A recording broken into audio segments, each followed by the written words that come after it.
Hi there. This video on agroecology and alternative approaches comes after another video that examines conventional agriculture and is part of a broader discussion of agrobiocultural diversity and agroecology. So let's take a closer look here at agroecology, which offers an alternative approach to the conventional model, which is pushed primarily within land-grant universities and the agribusiness industry.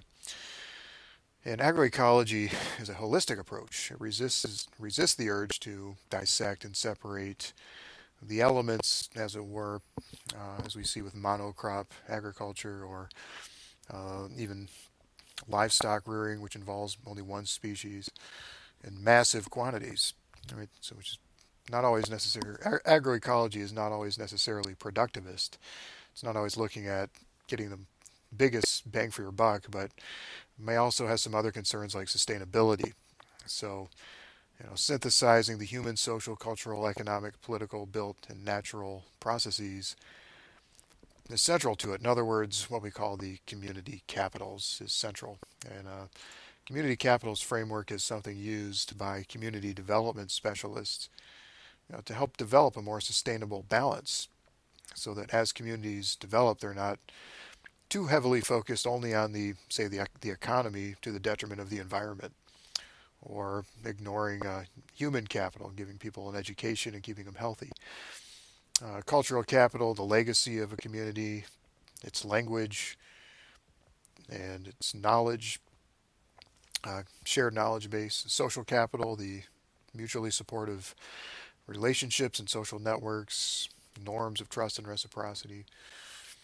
Uh, the built capital, the infrastructure of a community, you know, and also the political capital, the decision-making apparatus.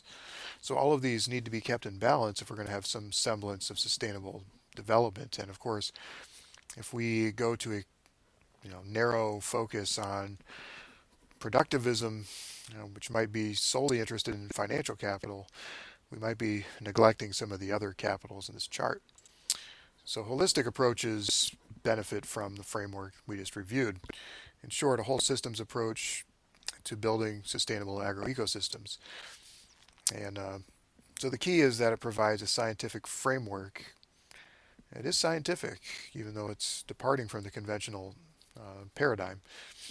And it does back away from this productivist focus, as Buttle describes it, which is the least cost, highest output model. And while that may sound good to businesses who are seeking to maximize profits, oftentimes the cost to the environment, to you know, biodiversity, to cultural diversity, social relationships, may be devastating. So we look at some definitions of agroecology. If you go to the Agroecology Fund website, they offer this one. It says agroecology shares much in common with other approaches to sustainable farming. Agroecology is farming that centers on food production that makes the best use of nature's goods and services while not damaging these resources. So you can kind of get a sense of the sustainability focus here. Farming thrives when it works with local ecosystems, for example, improving soil and plant quality through available biomass and biodiversity rather than battling nature with chemical inputs. Agroecological farmers seeks to improve food yields for balanced nutrition, strengthen fair markets for their produce, enhance healthy ecosystems, and build an ancestral knowledge and customs. Build on ancestral knowledge and customs. So all this, some of the things we talked about previously with memory banks and gene banks, etc. You can see that coming through. According to the Agroecology in Action website, it's defined this way. Agroecology is a scientific discipline that uses ecological theory to study, design, manage, and evaluate agricultural systems that are productive but also resource conserving.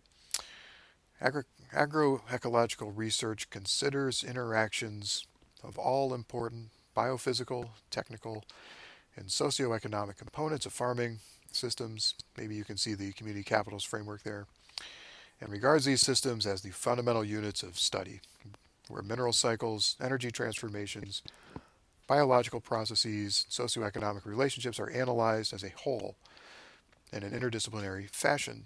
So the uniqueness of this definition is that it does claim productivity, right? But productivity is not the sole focus. I think that's the key here.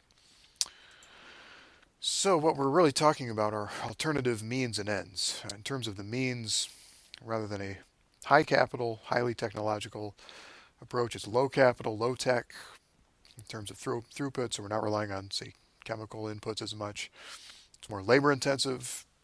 So integrated pest management, for instance, is used. No-till farming, organic and biodynamic methods are relied upon. In the ends, the focus on quality over quantity. One of the real distinctive advantages of heirloom varieties is they're often of a higher quality than the mass-produced varieties.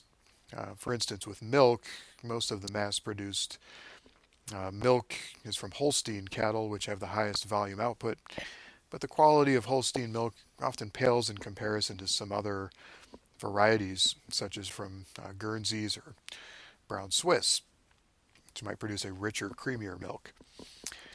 Uh, and so the end's also not least cost driven, so it may be expensive to produce some of these varieties compared to the mass-produced varieties, but the quality often fetches a price that helps offset that.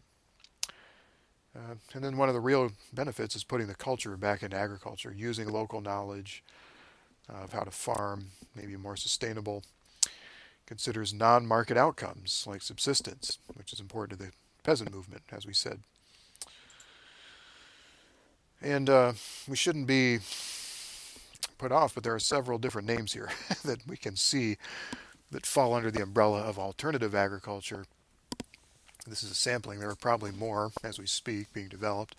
Eco-agriculture, holistic management, organic farming, permaculture, sustainable agriculture, sustainable land management, sustainable ecology, resource management, biodynamic farming, conservation agriculture, integrated farming systems, homeodynamic agriculture, and civic agriculture. So those, just to name a few. So nobody can really agree on what to call this, or maybe these do all offer slightly different takes, I guess, but they're all within the same umbrella. And if you're interested in studying agroecology, it's usually pursued at the master's or higher level. And interestingly enough, some of the very same institutions that promulgate the conventional approach to agriculture also offer these alternative approaches. So the University of Wisconsin-Madison has an agroecology graduate program, Iowa State University, University of Illinois Champaign, Penn State University, University of British Columbia, California Santa Cruz, Norwegian University of Life Sciences, European Master of Ecology in France. So those are just some of the premier institutions. You can probably find them at hundreds of universities, but that's where you're going to see the elites. All right, that's it. Thank you for watching.